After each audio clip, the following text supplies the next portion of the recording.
Buenas noches a todos. Muchas gracias por contar con su presencia en estas noches raras organizadas por la Sala Música, la orquesta propia del Parque Explora. Esto es un programa patrocinado por Tigo y en los siguientes minutos, en la hora larga que vamos a estar acá, voy a poner una combinación de algunas piezas musicales con algunos fragmentos literarios que he escogido para la ocasión. Anticipo desde ya que no me he guiado, digamos, por lo más habitual, por los clásicos, por los textos canónicos, sino que he hecho, atendiendo al espíritu de estas noches raras, una selección que es más bien caprichosa y que quiere hacer un recorrido bastante amplio por la literatura latinoamericana de preferencia, haciendo énfasis en el caso colombiano. Para arrancar, quiero que todos hagan un salto imaginativo y nos vayamos a Cuba al principio del siglo XIX y que piensen que estamos en un ingenio llamado Santiago. Ahí en ese año, en 1812, nació Cirilo Villaverde. Él era hijo de uno de estos antiguos productores de caña. Ese ingenio había sido un lugar importante, digamos, de concentración de esclavos en Cuba. Él se educó como abogado, pero prácticamente apenas terminó la carrera, incluso mientras iba desarrollándola, se fue vinculando mucho con la enseñanza y sobre todo con las luchas independentistas cubanas. No sé si todos tengan claro que Cuba fue el último país de toda América Latina en lograr la independencia española. En Colombia, esto pasó pues en 1819. En Cuba todavía transcurriría casi un fin, digamos un siglo completo, porque la independencia definitiva fue en el año 1898. Como les decía, Cirilo Villaverde empieza a escribir combinando sus labores con la tarea de abogado, pero rápidamente se decanta por el periodismo, por la enseñanza. Y cuando tenía 27 años, en el año 1839, publica la primera parte de un libro que se llama Cecilia Valdés o La Loma del Ángel. Muchísimo tiempo después, ya viviendo en Nueva York, él publicaría la segunda parte y todavía tendrían que pasar unos años antes de que el libro saliera también en Nueva York como una obra unitaria. Lo que me interesa subrayar aquí en este caso es que la novela Cecilia Valdés dio origen en la literatura latinoamericana a lo que pudiéramos llamar el mito de la mulata erótica. Ahí ese personaje, Cecilia Valdés, se convierte como en la catalizadora de muchísimos deseos masculinos. Y además se establece una división que viene desde entonces, desde más de 2 siglos atrás. Yo les quiero leer un pequeño fragmento de Cecilia Valdés en el cual ustedes van a apreciar con mucha nitidez esto que les estoy diciendo. La novela, rápidamente les cuento, es obviamente un melodrama muy típico del siglo XIX. Entonces, en ella, Cecilia Valdés es la hija de un rico hacendado español. Ella no lo sabe.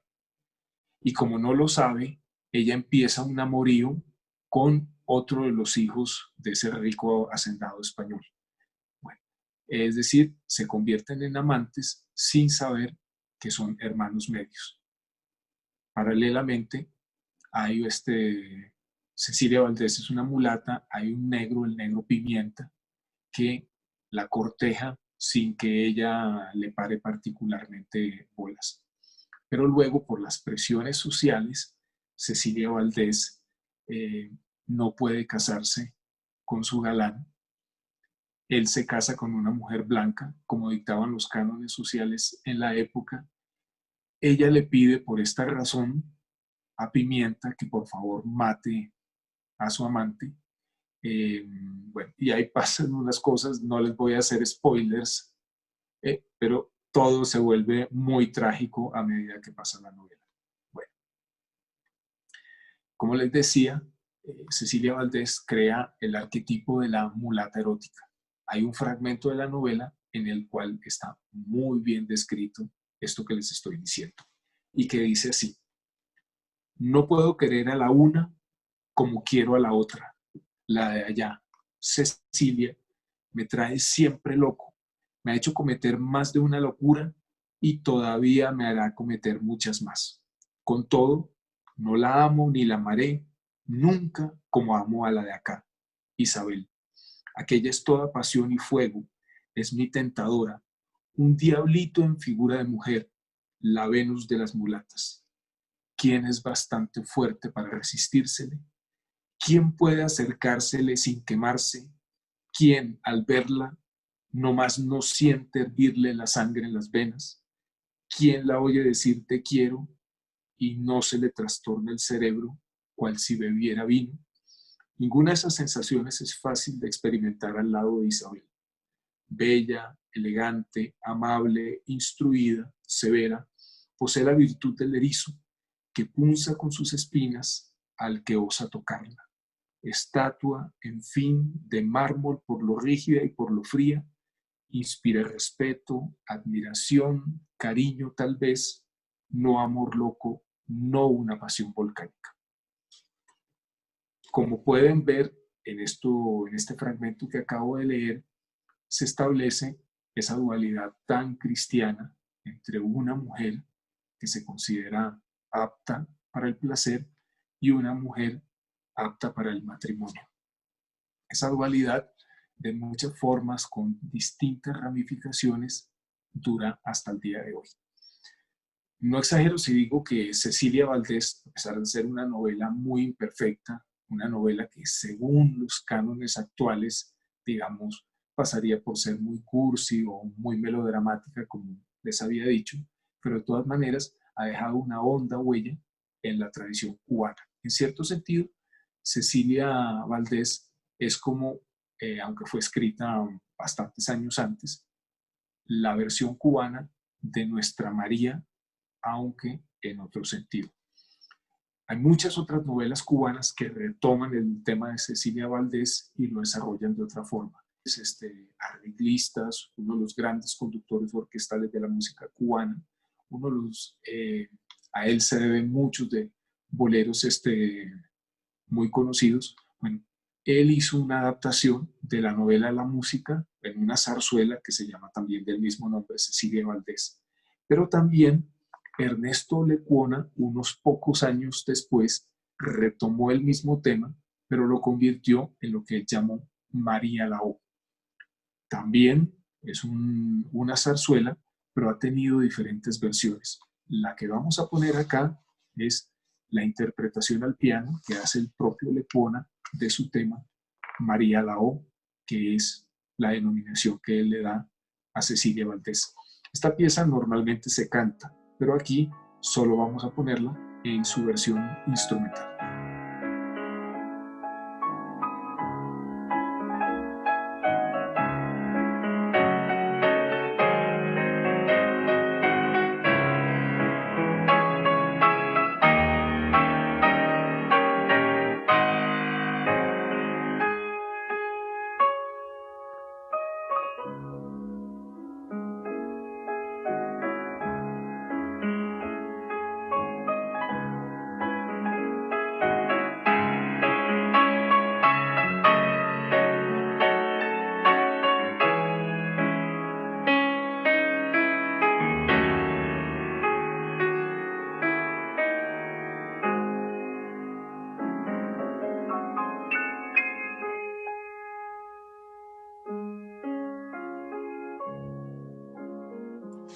No voy a seguir un orden cronológico en la manera en que se van entrelazando todas estas piezas literarias, pero aquí sí hay un conector y es el romanticismo de la música. En general, todo lo que vamos a poner va con ese espíritu. Pero aquí nos vamos a ir de Cuba a Francia, una obra también escrita más o menos por la misma época y que tuvo una repercusión enorme en las letras latinoamericanas. Estoy hablando de La Dama de las Camelias, de Alejandro Dumas, hijo. Esto es importante subrayarlo. La novela tuvo bastante eco, entre otras razones, porque es la historia de una prostituta. Esta Margarita Gautier, que se llama la personaje protagonista del libro, pues duró muchísimo en la conciencia de los lectores latinoamericanos. Es un libro que no solo en otras partes de América Latina, sino en Colombia, se leyó muchísimo y de eso han quedado una cantidad enorme de, digamos, de referencias dentro de la literatura latinoamericana. No voy a leer ningún fragmento de La Dama de las Camelias, sino contar un par de anécdotas. Bueno, la primera es que el personaje, ustedes saben que era una prostituta que dentro de la novela recibe el nombre de una entretenida. Era como se llamaba en la primera mitad del siglo XIX en Francia a mujeres que brindaban compañía a hombres ricos y que por supuesto tenían comercio sexual con ellos de diferentes formas. Armando Duval, que es el carácter masculino de eh, La Dama de las Camelias, la ve una noche en la ópera, se enamora perdidamente de ella, viven un apasionado romance y luego también, como pasaba en la historia de Cecilia Valdés, la presión familiar, la presión de su padre, lo obliga a buscar otro tipo de pareja, porque se considera, en este caso, no por motivos de raza, sino de la profesión, que Margarita Gautier no es la mujer adecuada para él. Es también otra historia muy trágica, muy melodramática, y como les decía hace un momento, dejó huellas profundas en la cultura colombiana. Una de esas tiene que ver en todo lo relacionado con las flores. Margarita Gautier siempre utilizaba un arreglo floral con sus vestidos. Esto propició que en Bogotá, sobre todo a comienzos del siglo XX, ya bastante tiempo, pues digamos, después de publicada la novela, hubiera una verdadera pasión por el cultivo de las camelias. Ustedes saben que las camelias vienen normalmente en dos tonos, uno que tiende hacia el rojizo y el otro blanco. Esa era, en la novela, funciona como una clave para que Armando sepa cuándo puede visitar en su casa a Margarita Gautier. Si él llegaba y había unas flores blancas, sabía que tenía la entrada franca.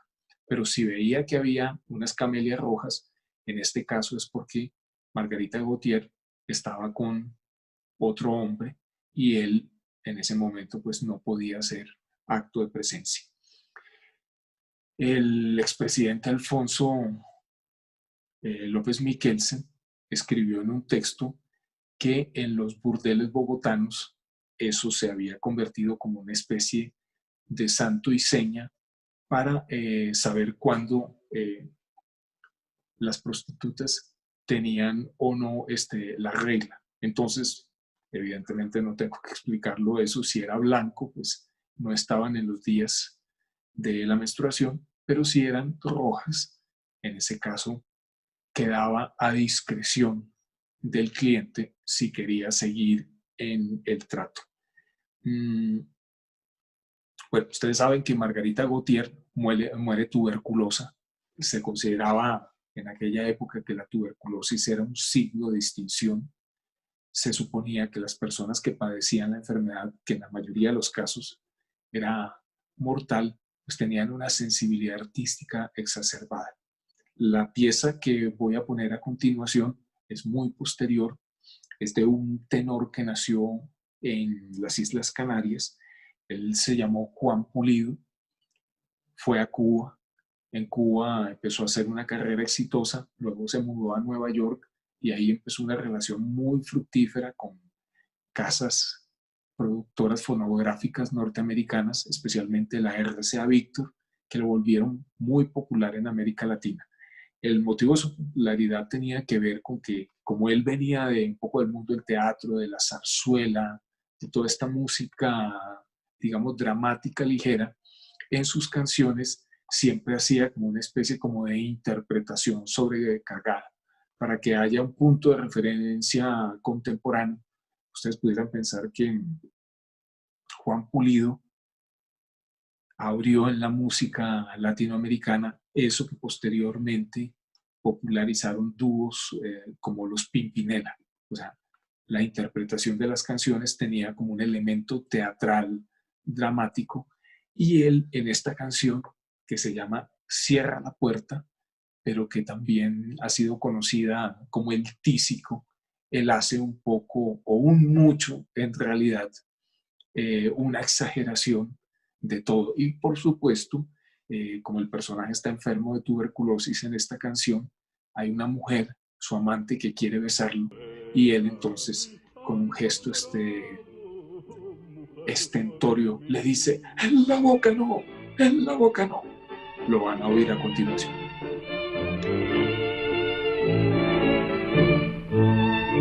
¿No ves que tus ojos me lo dicen todo? Tu gran tristeza me lo anuncia ya. Que no hay remedio para mí en el mundo. Ahora comprendo que tu amor se va. Bésame mucho, pero aquí en la frente. No, no, no en la boca. No, no me beses, no.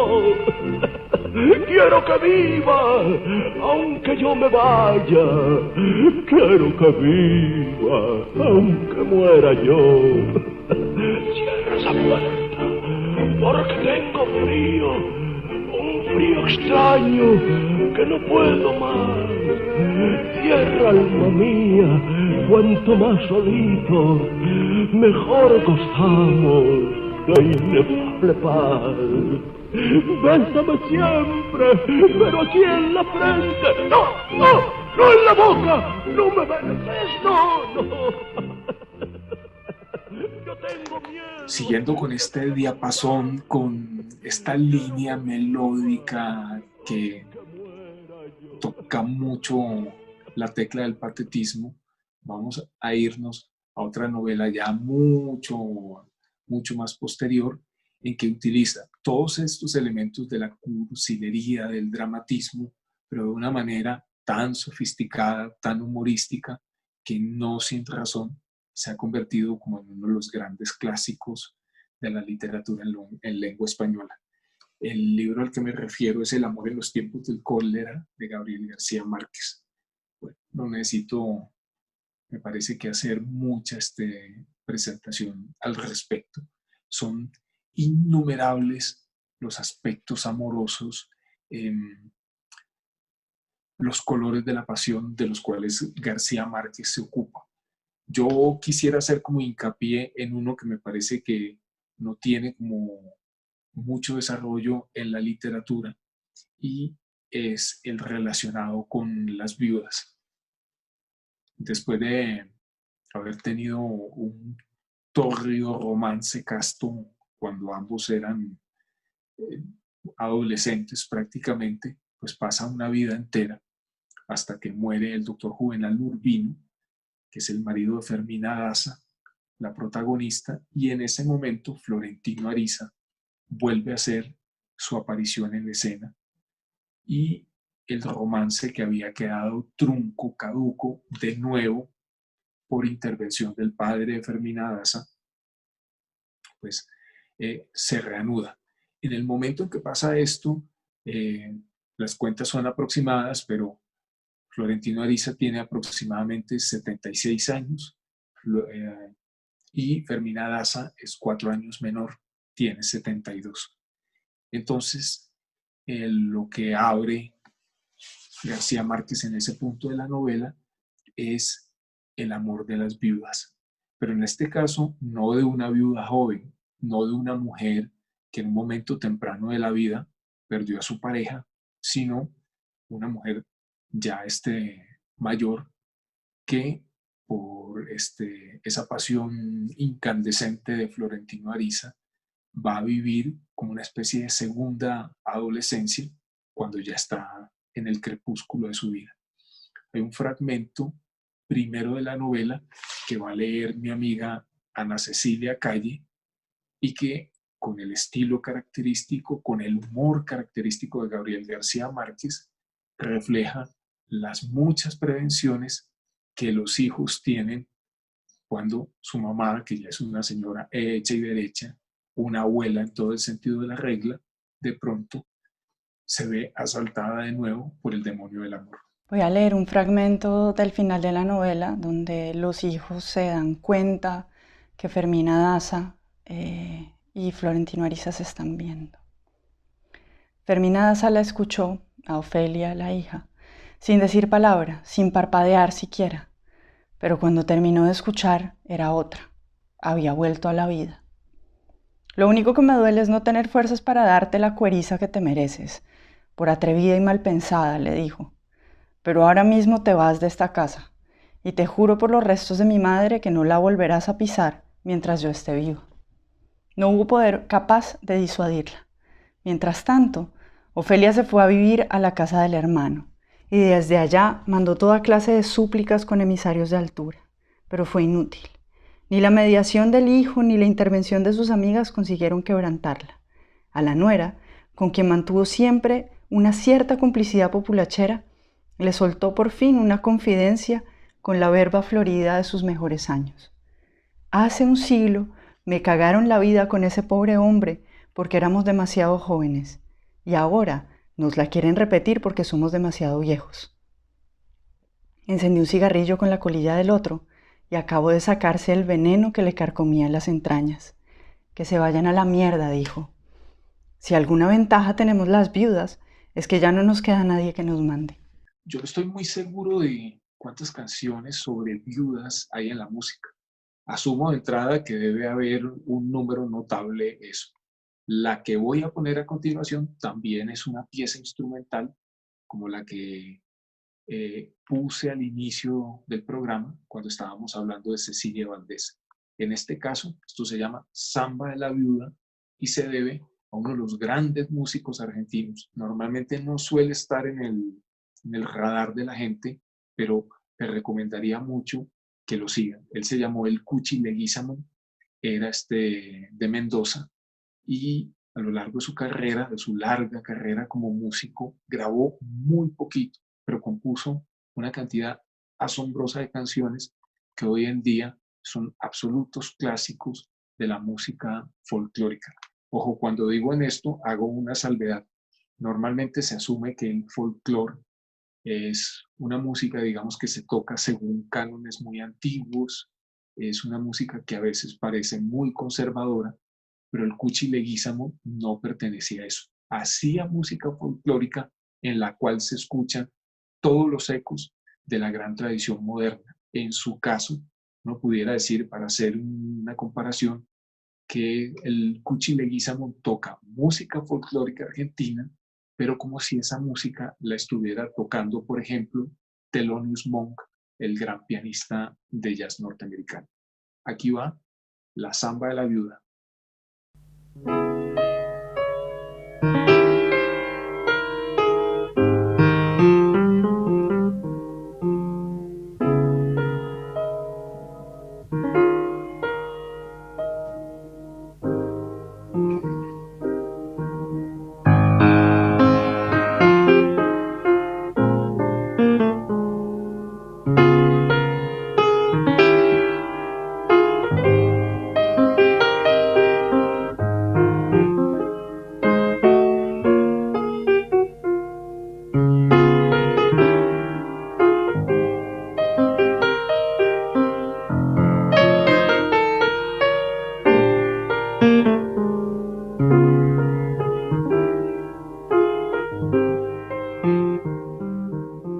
Esta historia de la viuda de García Márquez tiene una segunda parte y ya me voy a referir a ella. Pero acá voy a abrir un pequeño paréntesis para introducir a otro escritor colombiano de la costa atlántica. Les hablo de Ramón Illán Vaca, que en entre sus muchos libros, tiene un libro de cuentos que se llama Marihuana para Guerin. Ahí, Ramón, en un cuento que se llama En la guerra no hay manzanas, hace una especie de recreación, no solo de la Barranquilla, digamos, de la época de la Segunda Guerra Mundial. Ramón nació en Santa Marta, pero ha pasado una buena parte de su vida viviendo en Barranquilla, sino también de los primeros escarceos amorosos que un muchacho que en ese momento está, digamos, entrando a la adolescencia, empieza a tener en esa ciudad caribe. Bueno, el cuento crea una mitología que es muy particular de Ramón Illán Vaca en muchos de sus libros. Bueno, el título Marihuana para Guerin tiene también que ver con eso. En muchos de sus cuentos, digo, recrea, por ejemplo, leyendas caribes, como el hecho de que en Barranquilla o en Santa Marta o en otros sitios, en la época, en los años de la Segunda Guerra Mundial, se vieron, por ejemplo, submarinos alemanes. De hecho, Colombia, que en un principio no entró en la guerra contra Alemania, posteriormente sí lo hizo, bueno, bajo una figura muy particular que se llama estado de beligerancia, porque un submarino alemán hundió una goleta colombiana que se llamaba Resoluto.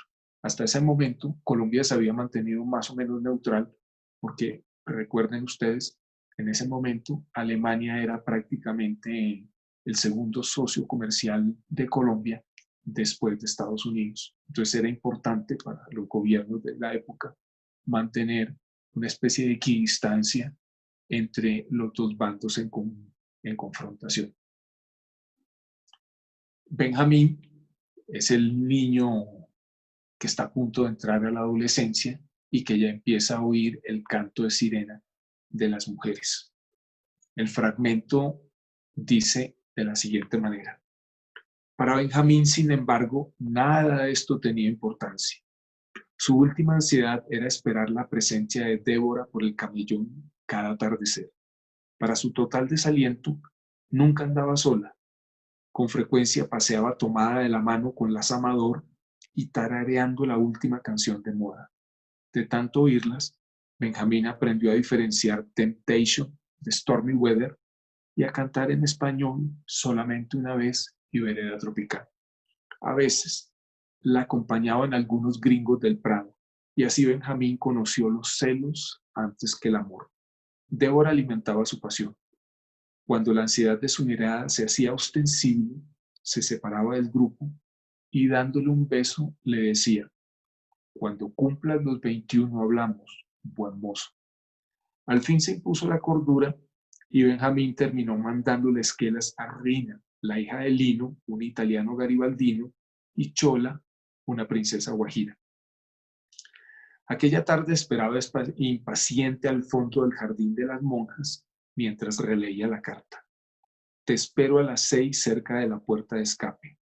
Pero la felicidad es esquiva y no puede conformarse con la breve caricia y el leve beso que le da Rina antes de reunirse con sus compañeras, guardianas cercanas de la moral. Después, lo de siempre.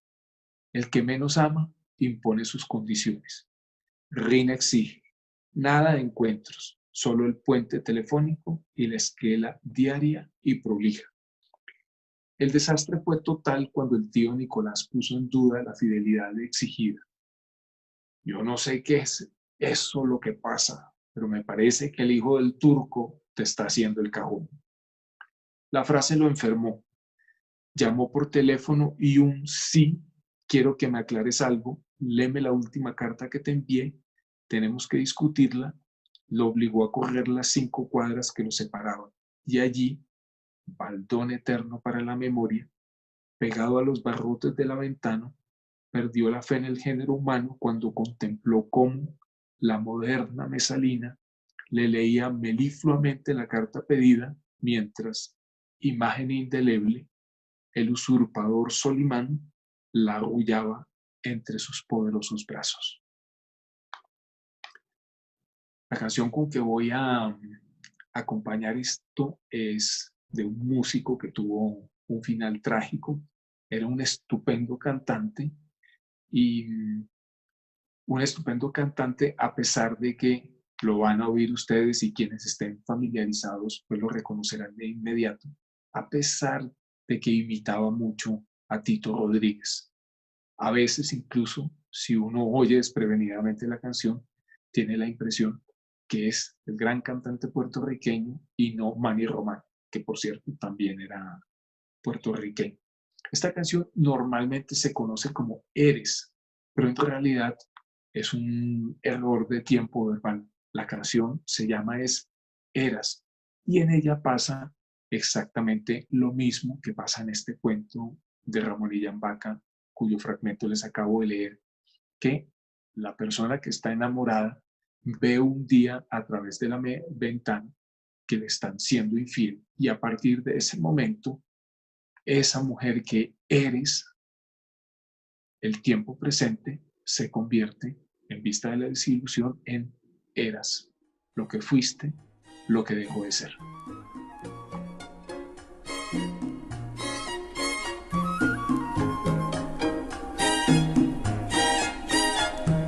Eras dueña de todo el cariño que yo te di como niño. Eras en mí toda razón por qué vivir. Eras la que me tiene angustiado, horas tras horas esperando por tenerte cerca a mí. Cuando una noche fui a tu ventana a mirarte, y fue cuando yo vi otro en tus brazos, tus labios besarte. Les dije que la historia de García Márquez tenía dos partes. También les dije que ese tema de la viuda no había sido, como al menos en la literatura colombiana, explorado con la gracia y con la profundidad que le da García Márquez. Esto se refleja en el libro en que yo no recuerdo haber leído, digamos, escenas parecidas, en que se cuenta la noche, la primera noche en que Florentino Ariza y Fermina Daza hacen el amor. Recuerdo, él tiene 76 años, ella tiene 72. Esto no se trata de escribir naturalmente una escena entre dos amantes jóvenes e impetuosos, sino dos personas ya en el ocaso de sus vidas. Y la descripción que hace García Márquez de ese momento es sencillamente extraordinaria. Si hemos de hacer pendejadas, hagámoslas, dijo, pero que sea como la gente grande. Lo llevó al dormitorio y empezó a desvestirse sin falsos pudores, con las luces encendidas. Florentino Ariza se tendió boca arriba en la cama, tratando de recobrar el dominio, otra vez sin saber qué hacer con la piel del tigre que había matado. Ella le dijo, no mires. Él preguntó por qué, sin apartar la vista del cielo raso. Porque no te va a gustar, dijo ella. Entonces él la miró y la vio desnuda hasta la cintura, tal como la había imaginado. Tenía los hombros arrugados, los senos caídos y el costillar forrado, un pellejo pálido y frío como el de una rana. Ella se tapó el pecho con la blusa que acababa de quitarse y apagó la luz. Entonces él se incorporó y empezó a desvestirse en la oscuridad, tirando sobre ella cada pieza que se quitaba, y ella se las devolvía muerta de la risa. Permanecieron acostados boca arriba un rato largo, él más y más aturdido a medida que lo abandonaba la embriaguez, y ella tranquila, casi abúlica, pero rogando a Dios que no le diera por reír sin sentido, como siempre que se le iba la mano con el anís. Conversaron para entretener el tiempo. Hablaron de ellos, de sus vidas distintas, de la casualidad inverosímil de estar desnudos en el camarote oscuro de un buque varado, cuando lo justo era pensar que ya no les quedaba tiempo sino para esperar la muerte. Ella no había oído nunca decir que él tuviera una mujer, ni una siquiera, en una ciudad donde todo se sabía, inclusive antes de que fuera cierto. Solo dijo un modo casual y él le replicó de inmediato, sin un temblor en la voz: es que me he conservado virgen para ti. A partir de ese punto pasan cosas muy líricas, muy poéticas, e insisto en que la mano con que Gabriel García Márquez cuesta este episodio es verdaderamente magnífica.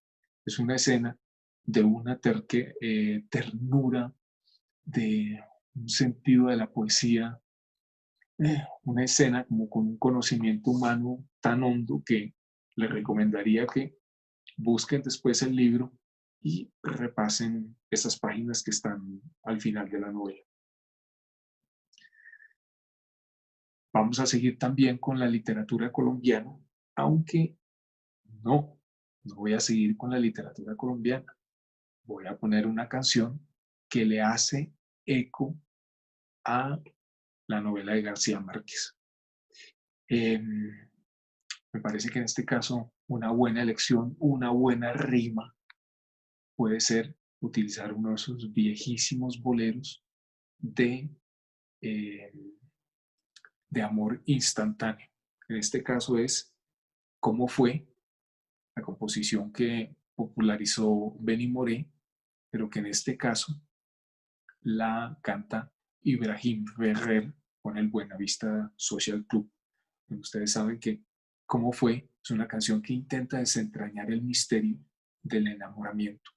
¿Cómo fue ese momento en que un rayo bajado del cielo nos cayó y quedamos completamente prendados de esa mujer, exactamente como le pasó a Florentino Ariza la primera vez que vio a Fermina Daza?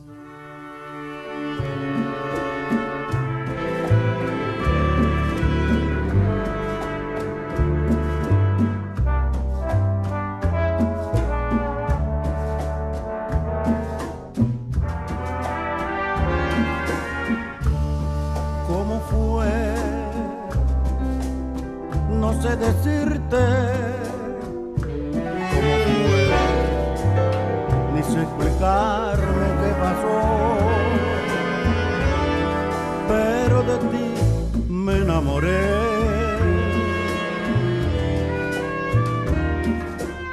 Fue una luz que iluminó todo mi ser, tu risa como un manantial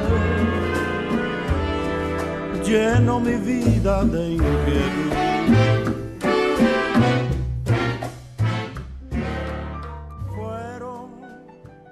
Y ahora sí, retomamos el periplo por la literatura colombiana, en este caso también con otra pieza que no es muy conocida. Voy a hablar a continuación de Tomás Vargas Osorio, un prosista y poeta santandereano. Él había nacido en 1908, nació en Oiva y murió muy joven, en 1941, es decir, a los 34 años, en Bucaramanga.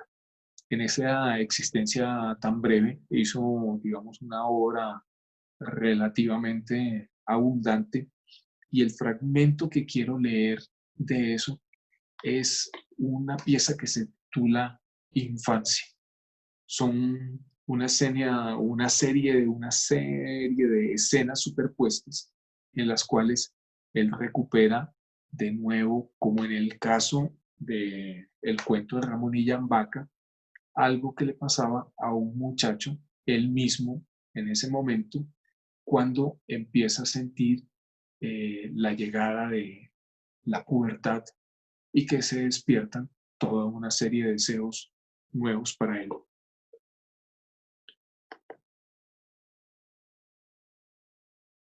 Una tarde jugamos demasiado. Yo me tendía fatigado y Elena vino a echarse junto a mí. De pronto, no supe cómo fue aquello, me besó. Me levanté azorado y eché a correr. Al día siguiente mi prima me tranquilizó diciéndome que un beso, comillas, no tenía nada de particular, comillas, que le había provocado tocar mi boca porque mis labios estaban brillantes por el calor del juego y que en prueba de que, comillas, no era nada malo, comillas, me volví a besar. Y me besó otra vez, muchas veces. Después he besado a otras mujeres o he sido besado, pero nunca he sentido la misma sensación. Fue al principio, al sentir mis labios en los de mi prima, un estremecimiento en el cerebro, como la trepidación de un trozo de madera seca mordido por las llamas. Qué suaves eran los labios de Elena y tibios y gordezuelos. Recuerdo perfectamente y aún con leve temblor de mi viejo corazón, los párpados de mi prima caídos lánguidamente sobre los ojos, aquellos párpados levemente curvos, largos y negros. Sus párpados amados, que al caer sobre la luz profunda de los ojos le daban al rostro de Elena una adorable rigidez. Un día sufrí la luxación de un tobillo. Tía Francisca ordenó que me cambiasen de habitación y pasé a la de mi prima. Se dormía ella primero que yo. Oía su respiración igual, pausada, y veía sus párpados caídos sobre los ojos, formando bajo las cejas dos prominencias pequeñitas como dos huevecillos. Todo era tan puro, pero una noche desperté sobresaltado. Mi prima estaba vuelta hacia mí y tenía mis manos puestas sobre su pecho. En la sombra advertí el rostro de mi prima, lívido, rígido, como una máscara de vidrio. Toda la vida era un soplo y cortado, un soplo leve y cortado en los labios. Repentinamente sentí miedo, deseo de huir. Oculté el rostro entre los cabellos de Elena y lloré. Empezaba a revelárseme una verdad terrible, el cuerpo de la mujer. Yo estaba ya condenado. La voz profunda de mi tía Clementina resonaba ahora en mis oídos y casi sentía en mis mejillas el calor de su voz. Siglos y siglos son las almas de los malvados y de los que no amaron a Dios en vida. Por eso están ahí en el purgatorio y estarán por los siglos de los siglos, por toda la eternidad. Mi niñez se quemaba, se hacía cenizas, desaparecía como arrastrada por un viento turbio y sofocante. Elena se incorporó un poco y me dijo, ¿no duermes? No rezamos esta noche, le respondí. ¿Quieres que recemos? Volvió a preguntarme. Nos arrodillamos juntos en el lecho y rezamos. La pieza con que quiero acompañar este breve fragmento de Tomás Vargas Osorio llamado Infancia es, diría que prácticamente desconocida. Acaba de ser grabada, les cuento brevemente la historia. Hubo una pianista colombiana que se llamó Nicole Garay, o en realidad no debería decir pianista, era una aficionada a la música que nació a finales del siglo pasado, tuvo una salud muy frágil, murió también como Tomás Vargas Osorio, muy joven, y le gustaba no solo tocar el piano, sino también hacer algunas composiciones. El bisnieto, Juan Carlos Garay, recuperó algunas partituras de estas composiciones y en compañía de su amigo Nicolás Ospina la grabaron hace unas pocas semanas. Es de nuevo otra pieza instrumental con todo ese gran ambiente romántico de la música que se hizo a principios de siglo en un país como Colombia. Esto se llama Chagrin, romance para piano y, insisto, es toda una novedad en las grabaciones fonográficas que se han hecho en Colombia.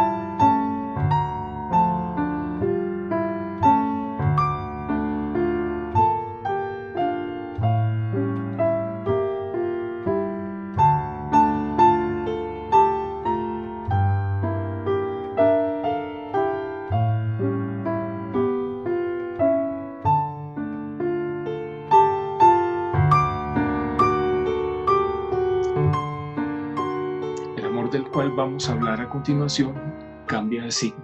En este mal de amores, ahora a continuación vamos a enfocarnos en la pasión homosexual. Y para esto le he querido pedir a un buen amigo venezolano, el escritor Diego Arroyo Gil, que me leyera un pequeño fragmento que publicó no hace mucho en un diario caraqueño.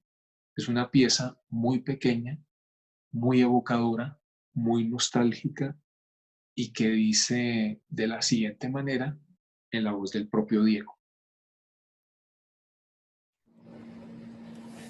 Volver.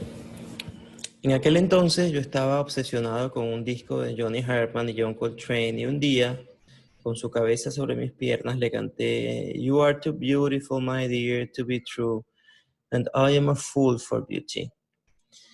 Era diciembre y vivíamos un romance divertido. Cosas de chicos, vacaciones, fiestas, la brisa fresca de Caracas durante las Navidades. Aunque éramos demasiado jóvenes para pensar en eso, en un momento de ternura nos dio por decirnos que cuando alcanzáramos cierta edad, nos reuniríamos para vivir juntos como dos personas serias. Nos reíamos, pero hablábamos de veras. Pasó diciembre y cada cual siguió su rumbo, sin traumas. Después él se fue a vivir al extranjero. Yo me quedé. Y 8 años luego, ayer por la noche, volvimos a vernos. De paso por su ciudad, lo llamé para compartir unas cervezas. Por la manera como me habló al teléfono, me di cuenta de que, al igual que yo, él tampoco había olvidado la promesa. Pero eso somos nosotros. La vida, en cambio, sí olvida. Olvida sueños como los hombres abandonamos calles, casas, esquinas. Allí sentados, juntos, éramos los mismos, pero éramos otros. Ni siquiera hubo nada que arruinara nada. Hubo algo, no sé qué, que no acudió con nosotros a la cita. Y en un lugar antes habitado, ahora hay una ausencia. Supongo que a veces, para mantener vivo lo bello, lo mejor es no volver. Una pieza como estas, la rima musical me parece que viene cantada ya prácticamente desde el título. Si esto se llama Volver, pues qué mejor para acompañarlo que volver, volver en la interpretación que hace, en la insuperable interpretación que hace Chavela Vargas al final de su vida.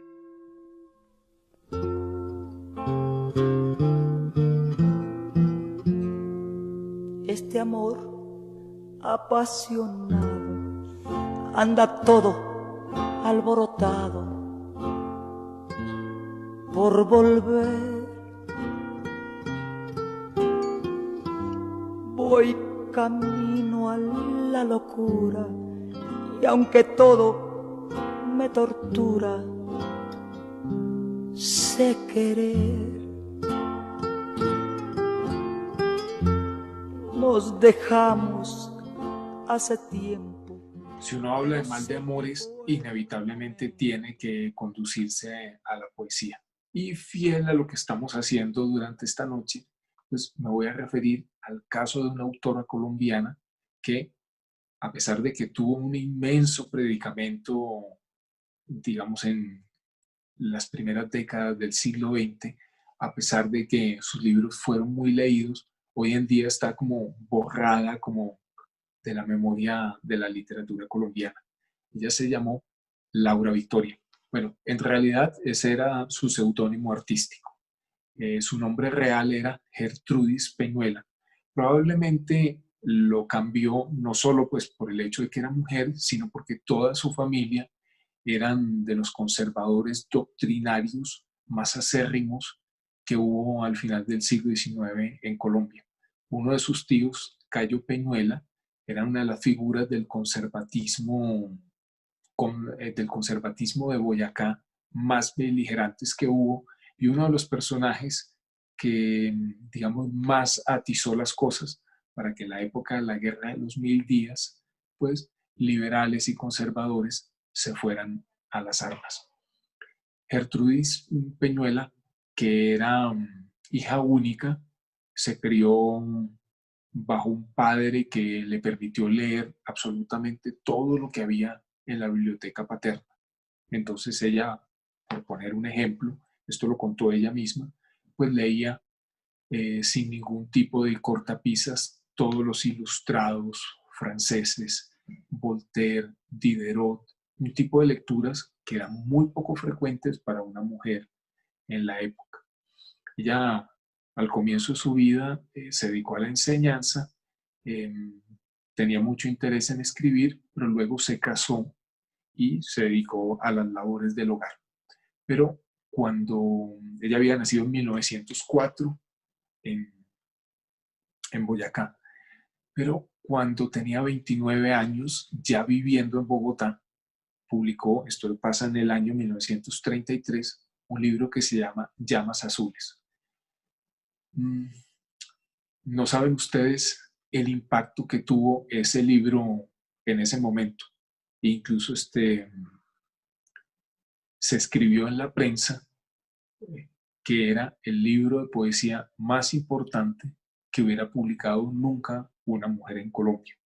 La razón de estos elogios tan desaforados que le hacían a Laura Victoria tenían que ver con que su poesía no solo era de temática amorosa, sino que, digamos, hacía un tipo de versos amorosos que no tenían ninguna tradición en Colombia.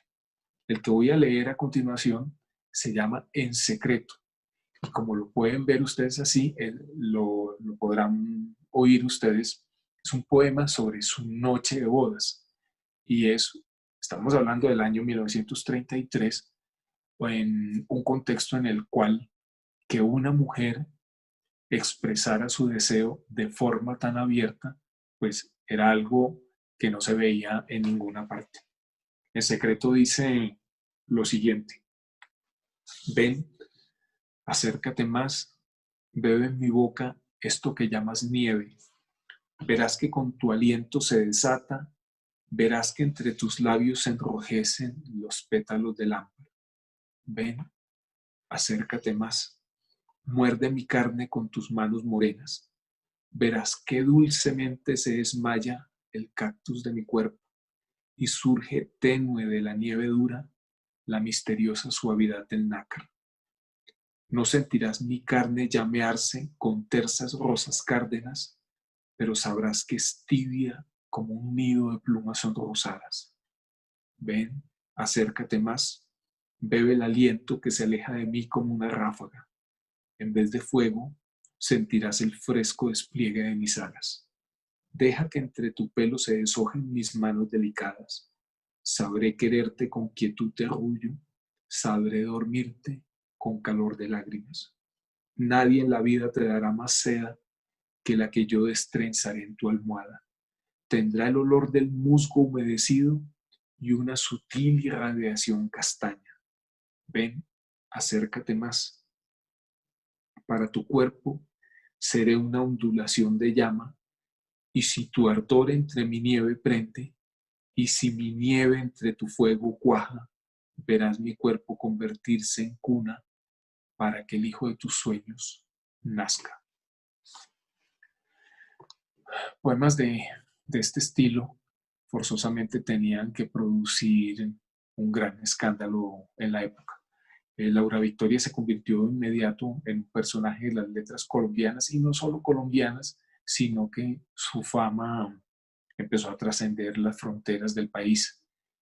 Empezó a ser invitada para leer versos con autoras como Delmira Agustini, que en esa época, Gabriela Mistral, que en esa época estaban teniendo también mucho eco entre el público lector latinoamericano.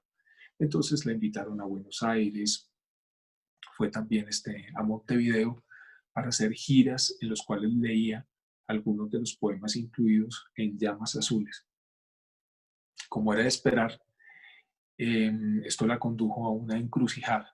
En un momento, su marido le planteó que ella tenía que escoger o seguía en el matrimonio o se dedicaba a su carrera literaria. Y para la sorpresa de él y para el regocijo nuestro, Laura Victoria dijo, escojo mi carrera literaria. A partir de ahí empieza una historia muy, muy larga que no les voy a contar. Se fue a México con sus hijos y en México vivió hasta el año 2004. Murió poquísimo tiempo antes de que hubiera cumplido los 100 años. Toda su estancia mexicana es extraordinaria, pero ya quedará para después. Ojalá les dé curiosidad por explorar esta poetisa, que hoy en día probablemente a veces nos suene, ¿cómo decía? ¿Cómo lo diría? Digamos, tiene una sensibilidad que es de otros tiempos, pero creo que escribió algunos poemas que todavía podemos recordar en la memoria. Bueno, y en este caso, pues, decidí hacerle algo como en contraste con la historia que les acabo de contar.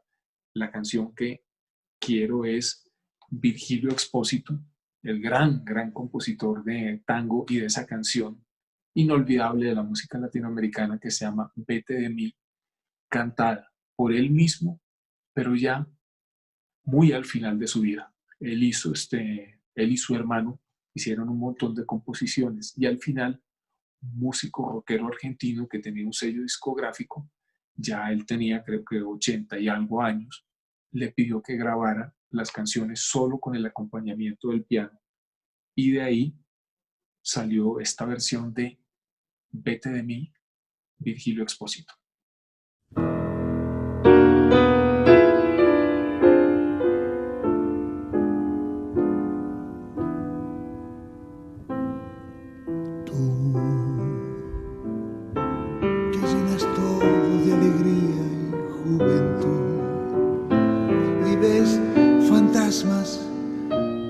En la luna de trasluz y oyes el canto perfumado del azul.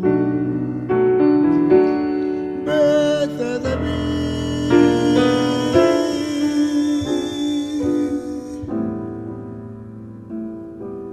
no te detengas a mirar las ramas viejas del rosal que se marchitan sin dar flor.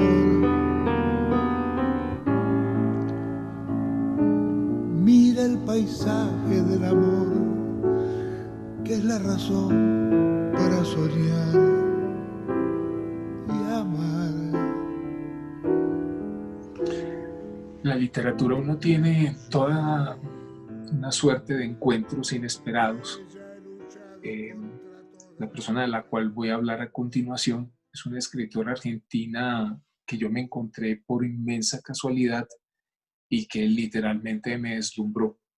No sé si algunas de las personas que están en la audiencia hayan incluso oído mencionar su nombre. Ella se llama Libertad de Mitropoulos, una santafesina argentina, ha nacido en 1922 y murió en 1998. Escribió durante buena parte de su vida, a pesar de que tenía una salud muy frágil. La operaron 8 veces al corazón y aún así se dio mañas para escribir toda una larga serie de libros en los cuales la poesía se entreteje como de una manera muy sutil con la narración.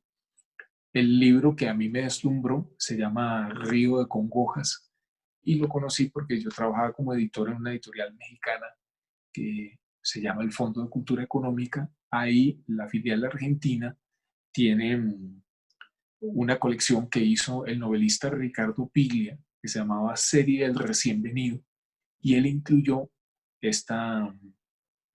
este libro del Río de las Congojas como uno de los rescates que a él le parecían importantes de la literatura latinoamericana. Bueno, Piglia siempre fue un gran lector, un hombre que sabía reconocer a la distancia el talento de la gente. Leía el libro y evidentemente me parece que debería leerse muchísimo más a la Libertad de Mitropoulos porque es una escritora de primera fila. Para hacerles alguna comparación, Su literatura tiene ecos muy parecidos a lo de Guimarães Rosa en Brasil. Es, esta novela lo que cuenta es, digamos, la fundación mítica de Buenos Aires, pero con una perspectiva femenina a través de dos personajes que están distanciados en el tiempo y una mujer va contando la otra historia de otra mujer. En la calidad de la prosa, la tensión poética que Dimitropoulos logra es extraordinaria. Yo les voy a leer este breve pasaje del Río de las Congojas que dice de la siguiente manera. El vecindario contento nos recibía en el camino y las mujeres nos esperaban en la entrada. Una ausencia se agrandó para mí. María no salió al recibo. Me picó el corazón no verla entre tanto vecino que celebraba la hazaña. Hasta el negro Antonio Cabrera, que convalecía, de contento sacó fuerzas para contar con esa voz que sobresaltaba de hermosura. Anda, Blas, canta esos areitos, gritaron algunos, y me alcanzaron una guitarra. Canté al amor emperrado que es como un coágulo, al amor rabioso, hechizado y vaciado como un ojo güero. Canté al amor sin paga ni cobra, al embrujamiento. Festejaron con risas y jaleos. No sé por qué había como una ponzoña contra de mí en la cara de algunos, una cosa como desprecio. Mi María, que no había venido a recibirme. ¿Y qué? Encuentro que mi María no estaba. Ninguna noticia fuera de los silencios. En las aperturas de mis adentros hice un acomodo, como un sacudón a mis ofuscaciones, y ahí supe la contestación. Me había abandonado como los pichones a su nido. Llamé a mi hambría y a los indicios. Así conocí que no se hallaba en la ciudadela y una tarde desde esta barranca, conversando con el río, supe que sus aguas la habían llevado. Pero río abajo o río arriba, para arriba era volver a la Asunción de donde tanto rencor había dejado. Río abajo era ir a la nueva ciudad de Garay. Esa era la contestación. Pensé que renegando de la vida que llevaba conmigo, habría querido volver a su otra, cuando no era una mujer casada sino libre, sin hombre que la gobernase. Entonces comprendí que el hombre cree que la mujer es un cántaro que se llena, aunque no tenga sed. Para las sequías. Mal hecho llenarla, mal hecho enjaularla, mal hecho todos los mal hechos que se tienen con ella, porque un día el llenador se encuentra perdido sin ella y solo entonces es cuando ve la nulidad de los mal hechos. Así es, de pasar a uno le pasa. Sufrir se sufre y hay que apechugar al hacer crujir las manos y no su cintura, al besar el aire y no su cuello, al compar los brazos y no sus caderas. Extrañar se extraña. Uno es un carajillo que pronto se acomoda a la felicidad y cree que la ha ganado y va y se acuesta con ella, creyendo que la tiene para siempre, como si no conociera su brevedad. Cuando supe que se había ido detrás de tal hombre, tuve lástima de ella, porque él era orgulloso y ella pobre, él ambicioso y ella inocente, él poderoso y ella, cuanti más, una mujer.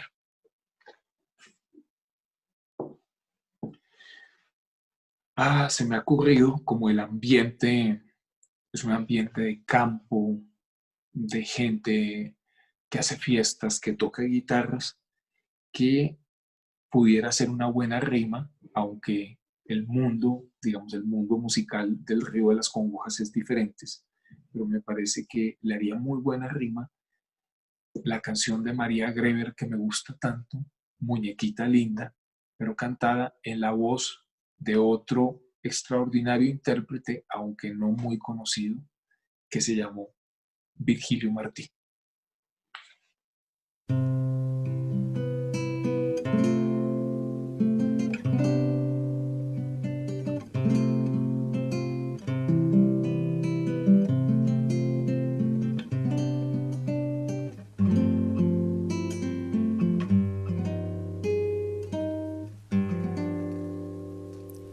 Muñequita linda,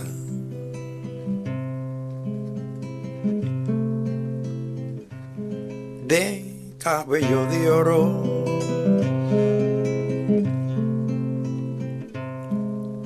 de diente de perla, labio de rubí,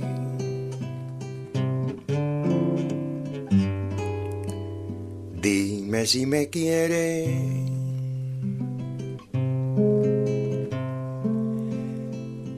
como yo te quiero.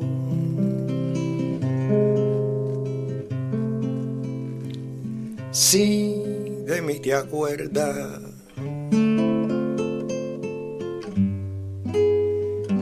como yo de ti. A veces escucho un eco divino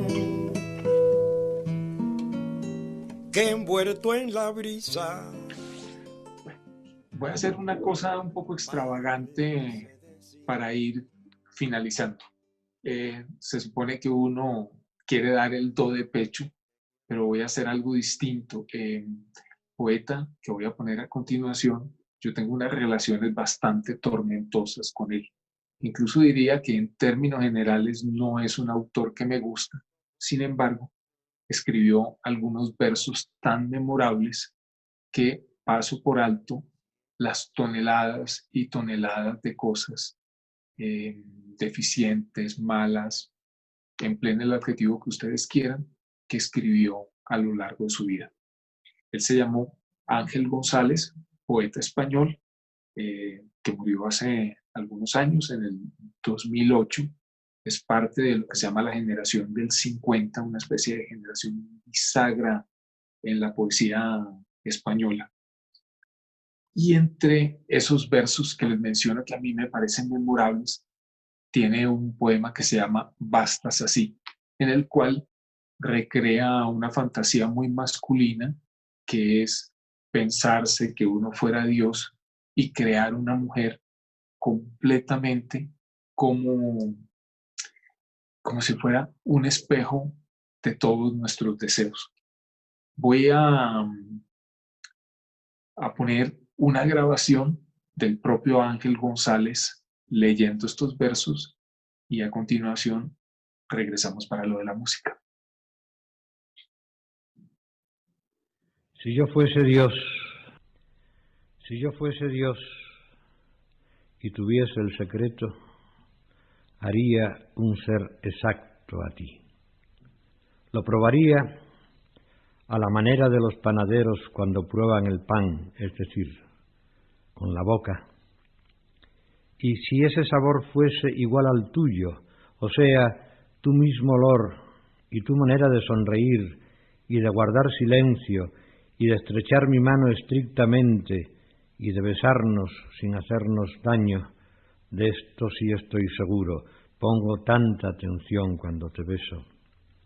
Entonces, si yo fuera Dios, podría repetirte y repetirte, siempre la misma y siempre diferente, sin cansarme jamás del juego idéntico, sin desdeñar tampoco la que fuiste por la que ibas a ser dentro de nada. Ya no sé si me explico, pero quiero aclarar que si yo fuese Dios, haría lo posible por ser Ángel González, para quererte tal como te quiero, para guardar con calma a que te crees tú misma cada día, a que sorprendas todas las mañanas la luz recién nacida con tu propia luz y corras la cortina impalpable que separa el sueño de la vida, resucitándome con tu palabra, Lázaro alegre, yo, mojado todavía de sombras y pereza, sorprendido y absorto en la contemplación de todo aquello que, en unión de mí mismo, recuperas y salvas, mueves, dejas abandonado cuando luego callas. Escucho tu silencio, oigo constelaciones, existes, creo en ti, eres, me basta. Tal vez por el tono conversacional de su poesía, Ángel González ha tenido mucha fortuna con los cantautores. Más de uno hizo o discos en conjuntos con él o musicalizó algunos de los poemas de Ángel González. Antes de que nos vayamos a la sesión de preguntas, respecto pues a alguno de los fragmentos de los autores que hemos hablado acá o de la música, incluso si alguno de ustedes tiene interés en esto y cree que no la pudiera conseguir, pues con el mayor gusto se las proporcionaré. Pero antes de irnos pues a las preguntas, voy a poner un ejemplo de este lazo afortunado entre Ángel González y algunos de los músicos españoles. Pedro Guerra, el gran cantautor de las Canarias, hizo un disco también con Ángel González. Y este poema que él nos acaba de leer en su propia voz, lo va a hacer a la limón aquí con Pedro Guerra. Gracias por habernos acompañado hasta aquí y después de la canción, pues volvemos para el caso de que ustedes, si ustedes quieren, seguimos conversando.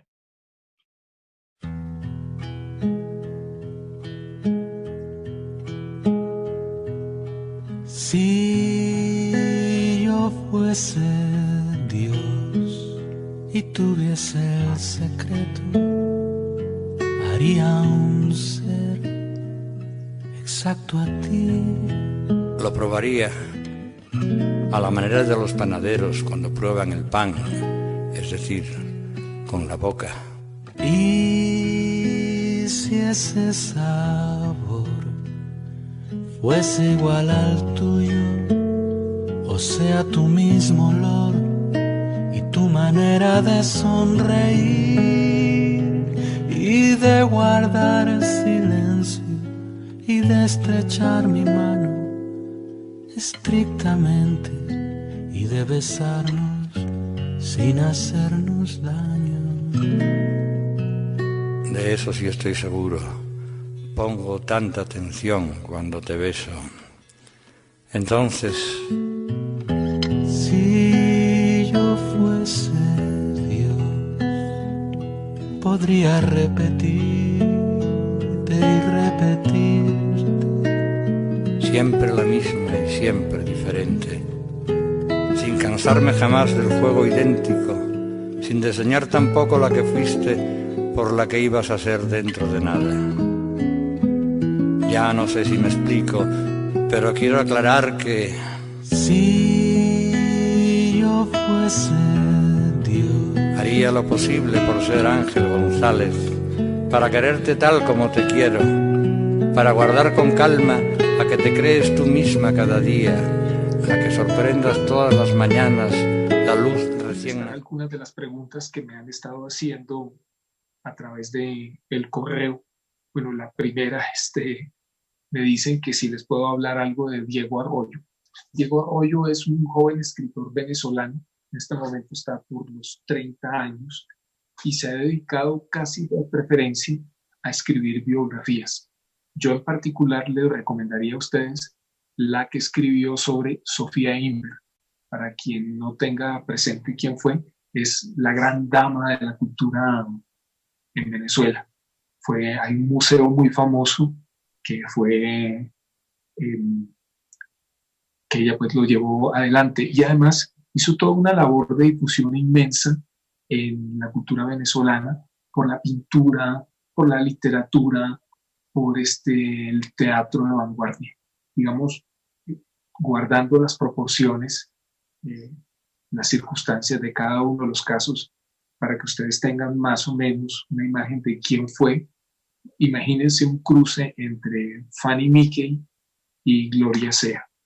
Era una gestora cultural más o menos de este mismo estilo, así que la biografía que escribió Diego no solo reconstruye todo ese periplo, sino que tiene algo que para los colombianos nos puede interesar bastante. En el año 1946 y una parte del 47, Sofía Inver, recién casada con un escritor que se llamaba Guillermo Meneses, vinieron a vivir a Bogotá y a trabajar en la revista Sábado. Estando ahí como parte del grupo de colaboradores de la revista, Sofía Inver escribió un par de artículos dedicados a defender el divorcio. Tendrían que leer ustedes para que vieran la magnitud que un par de artículos de periódico defendiendo la posibilidad de que una mujer se pudiera separar legalmente del marido, el hondo eco y el gran escándalo que despertaron en la sociedad bogotana de esos tiempos.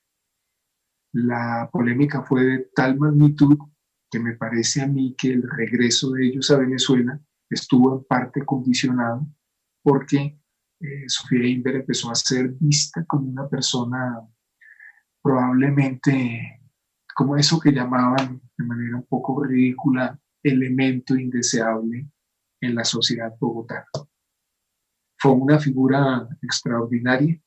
En Venezuela cualquiera se los pudiera decir, y la verdad es que vale mucho la pena que nos interesemos en ella porque fue una mujer no solo de un carácter, no solo de una entrega a sus tareas de la cultura fuera de todo parangón, sino que me parece que directamente habría que ponerla como entre una de las grandes personalidades que moldearon lo que Venezuela, para bien o para mal, es en este momento. Voy a mirar acá otra de las preguntas que me están haciendo aquí. ¿Qué pienso del Flaco y de María Félix y de la influencia de la música mexicana en Colombia? A ver, voy a contárselos esto de... A mí me gusta mucho Agustín Lara. Perdón, a ver, un momento, me está en la pregunta, ¿no? Sí, claro. El Flaco tiene que ser evidentemente Agustín Lara.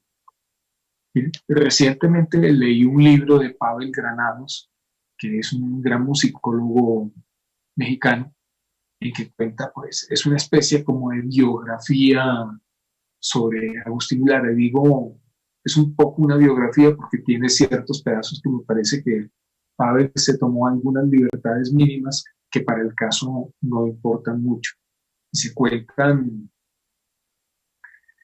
episodios verdaderamente fantásticos de ese carácter como desmesurado, romántico, además muy cultivado. Era un carácter muy deliberado el que tenía Agustín Lara. Les voy a contar una sola de las muchas anécdotas que nos refiere Pavel Granados. Ustedes saben que Agustín Lara pues, era un seductor por antonomasia. Y había, en este momento olvido el nombre, era una joven promesa no solo del canto, sino también de la actuación en México. Y Agustín Lara la pretendía todo el tiempo. Ella al principio rechazaba pues todos los acercamientos de Agustín Lara y en un momento él se enteró que ella estaba ahorrando dinero para comprarse un modelo de automóvil muy lujoso que había en ese momento. Además de ahorrar este dinero, ella estaba dispuesta a pagar un valor suplementario para que fuera de color rojo oscuro, rojo sangre. Vayan ustedes a saber cómo, pero Agustín Lara se dio las mañas para conseguirle exactamente el carro que ella quería.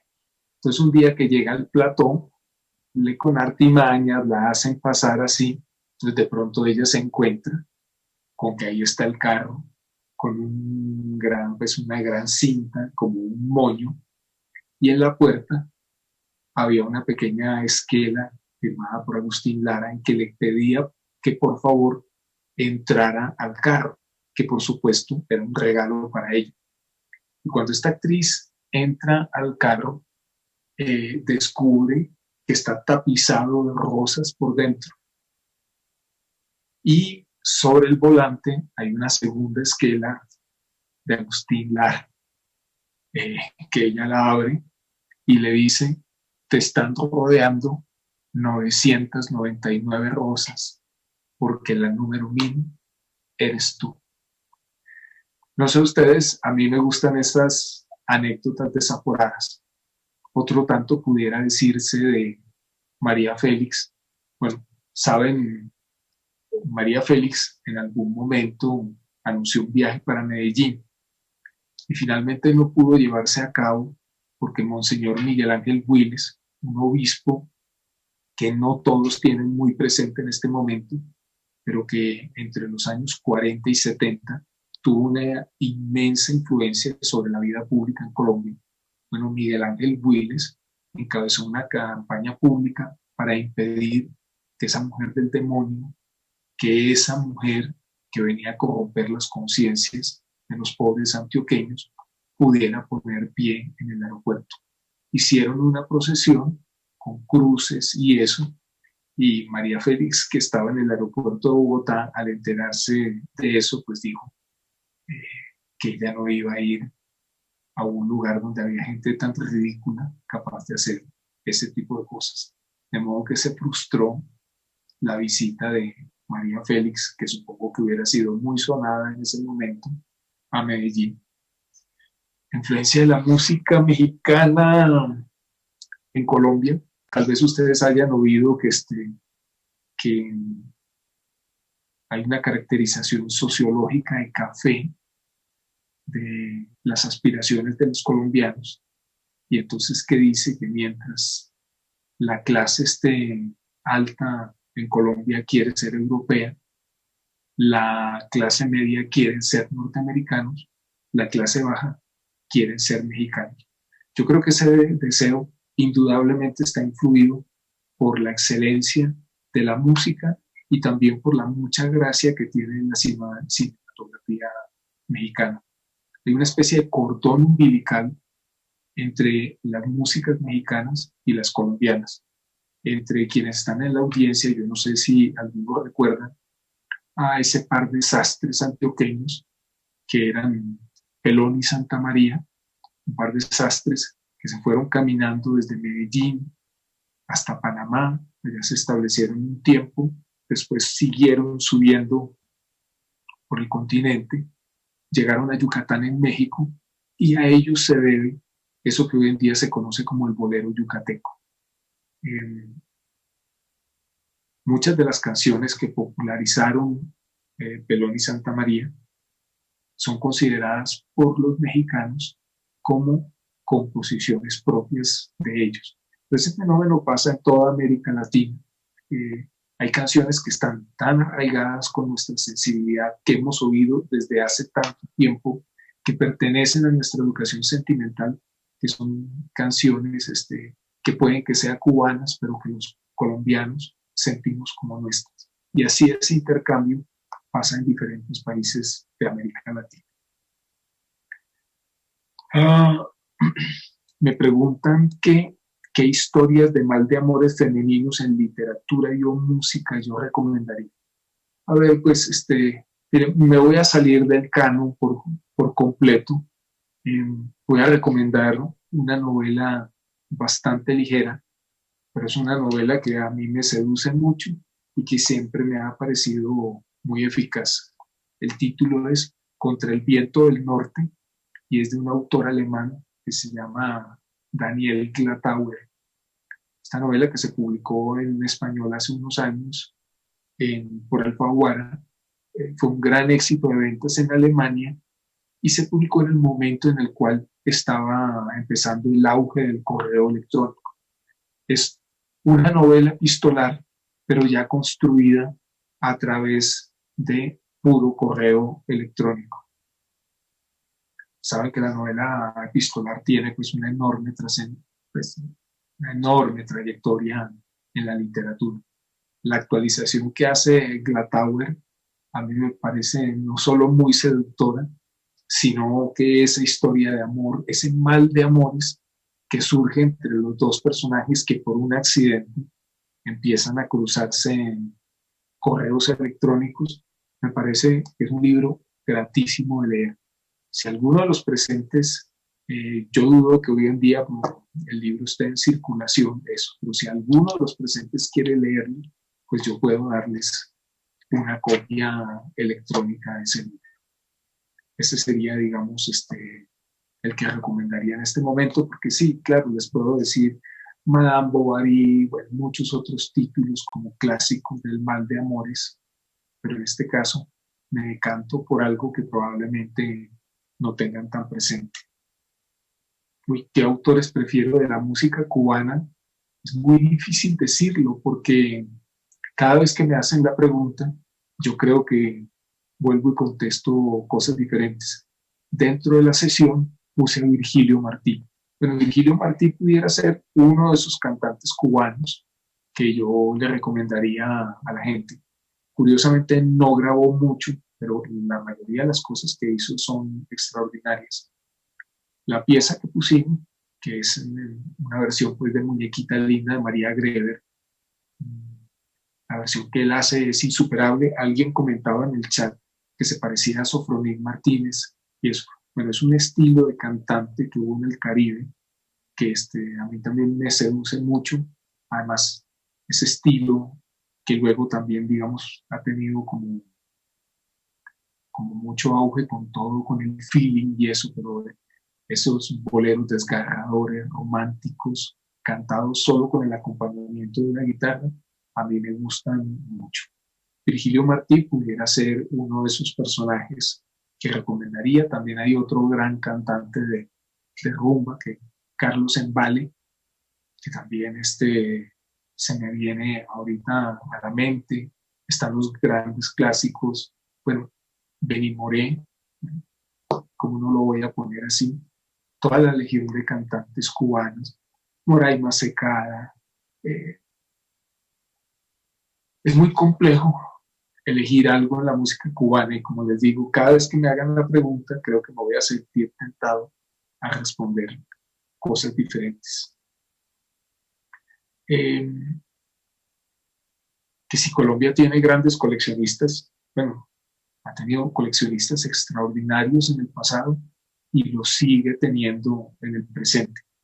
Yo no estoy tan seguro si él vive todavía en Medellín, pero o está en Barranquilla, pero uno de los grandes coleccionistas de música del Caribe en este momento, y con toda liberación voy a hablar de los más jóvenes, se hace llamar Don Alirio. Muchos de ustedes habrán o estado en las fiestas que él convoca o participado últimamente en estos tiempos en que todo lo hacemos virtual. Don Alirio organiza unas fiestas a través de Zoom o de otras plataformas que convocan no solo mucha gente, sino que son una fuente magnífica para descubrir música que uno nunca había escuchado en otras ocasiones. Don Alirio tiene un rasgo de los nuevos coleccionistas que a mí me gusta mucho. Yo conocí muchos, digamos, de la camada clásica que eran muy celosos con sus colecciones. Entonces lo que les gustaba a ellos era estarse en su cuarto, oír un disco que solo ellos tenían, a una música muy bajita, para que nadie más pudiera disfrutar de esas canciones. Don Alirio, acá me está pasando algo con la cámara. Don Alirio, a diferencia de todos estos coleccionistas, él comparte alegremente su música. Tiene una cuenta, discúlpenme, aquí creo que estoy teniendo problemas con este celular que está teniendo vida propia. Bueno, no les decía que Don Alirio tiene una cuenta en Twitter, así, Don Alirio, y ahí todo el tiempo está compartiendo mucha de la música que él tiene. El coleccionismo es una forma de entusiasmo y Don Alirio lo ha entendido muy bien. También Jaime Andrés Monsalve, el jefe musical de la Radio Nacional, a mí me asombra. Bueno, él no vive en un apartamento, en realidad vive en una colección de discos en la cual hay una mesa y hay un baño, pero simplemente pues porque no hay más remedio que hacer eso. Es otro de los grandes coleccionistas. Bueno, Octavio Perdomo también en Medellín. En Bogotá también está el Negro Salsero, que tiene un canal en YouTube que yo se lo recomendaría mucho, porque sobre todo en la música latina que va, digan ustedes, de los años 40 hasta el 64 más o menos, en que se fundó la Fania All Stars. Bueno, el Negro Salsero es un gran especialista en eso y todo el tiempo su canal de YouTube a los aficionados nos está sorprendiendo de una manera muy grata. Uy, que cuál poema de amor podría... no sé, un poema de amor para decir esta noche. A ver, si me dejan acá, yo lo puedo buscar, algún poema de la uruguaya Idea Vilariño. Es una escritora que me gusta muchísimo. Tiene un poema que se llama Ya no. Y puedo leérselos. Se dice que este poema se lo escribió a Juan Carlos Onetti. Es una conjetura, no pudiera estar yo plenamente seguro de que es así. Y dice de la siguiente manera: ya no será, ya no viviremos juntos, no criaré a tu hijo, no coseré tu ropa, no te tendré de noche, no te besaré al irme, nunca sabrás quién fui, por qué me amaron otros.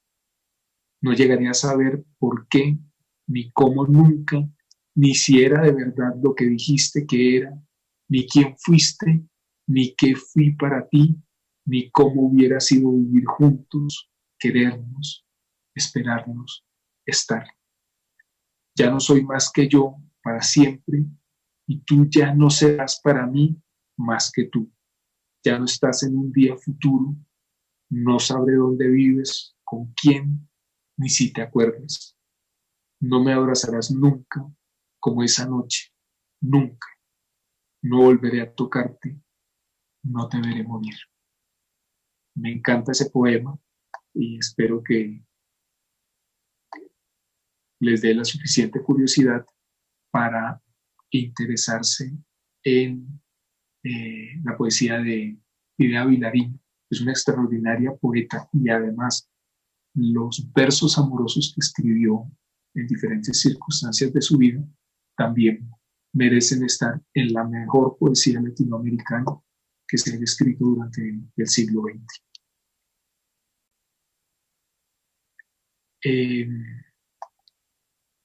A ver, más preguntas acá.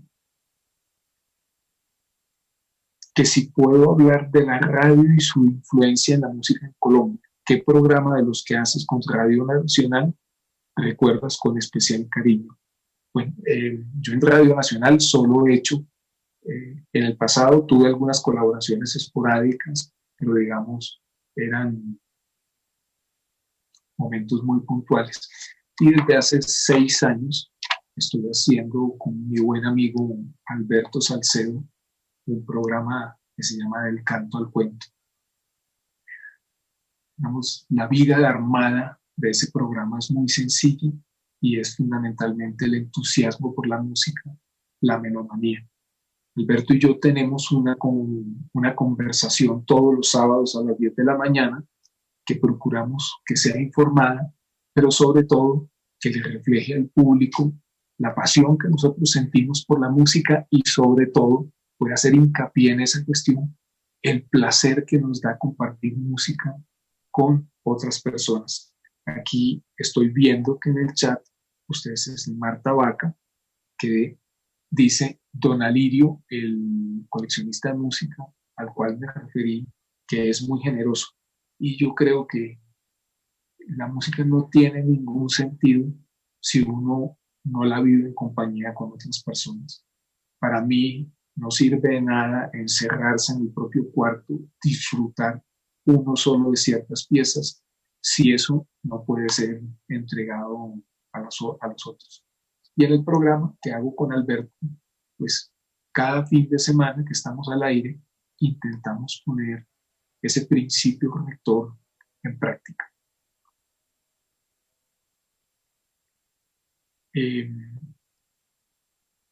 Permítanme ver si hay más preguntas.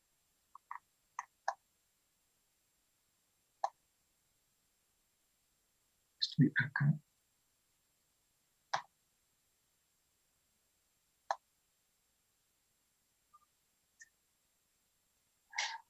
Dice, pregunta Alfredo Los Ríos que si es fácil conseguir obras de Libertad de Mitropoulos, la escritora argentina detectada por Piglia. Sí, de hecho, como dije, ahí Ricardo Piglia hizo dentro del Fondo de Cultura Económica una serie que se llama Libros del Recién Venido. Ahí rescató la novela, que es una novela deslumbrante para quienes quieran verlo. Se llama Río de Congojas, y de verdad que valdría la pena fijarse en esta escritora. En los últimos años, en Argentina ha ido ganando cada vez, digamos, más reconocimiento entre los lectores, pero me parece que si uno se da cierta maña, puede conseguir Río de Congojas con relativa facilidad. El Fondo de Cultura Económica tiene en Medellín, para los que nos están pues escuchando desde allá, tiene una sede, y yo me imagino que debería ser en estos momentos. Ya saben un poco lo misterioso que pueden ser los libros, pero no me parece que pueda ser tan difícil conseguir esa novela. Bueno, no sé, no sé si haya más preguntas por parte de ustedes. Estoy mirando aquí en el chat, permítanme un momento.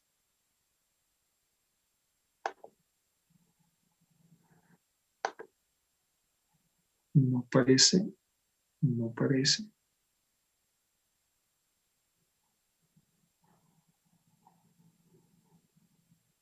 Bueno, no parece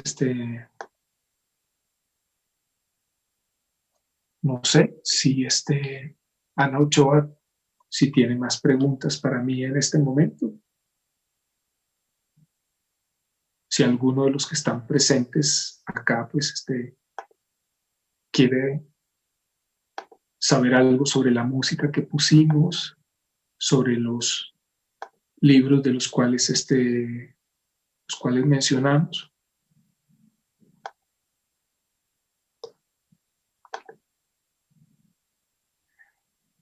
Bueno, entonces, si no hay más preguntas, les agradezco a todos ustedes que me hayan acompañado durante esta hora larga. Agradezco, por supuesto, al Parque Explora y a este programa tan sabroso de las noches raras, la invitación a participar aquí, y ya espero pues que nos vayamos encontrando en el camino. La música siempre lo acaba uniendo a uno de maneras muy misteriosas. Gracias de nuevo por estar aquí. Gracias a John Coronado, que hizo toda la coordinación. Yo estoy en Bogotá. Supongo que ustedes están en diferentes partes. Él ayudó a que nos enlazáramos sin problemas, y, como les decía, hasta otra ocasión.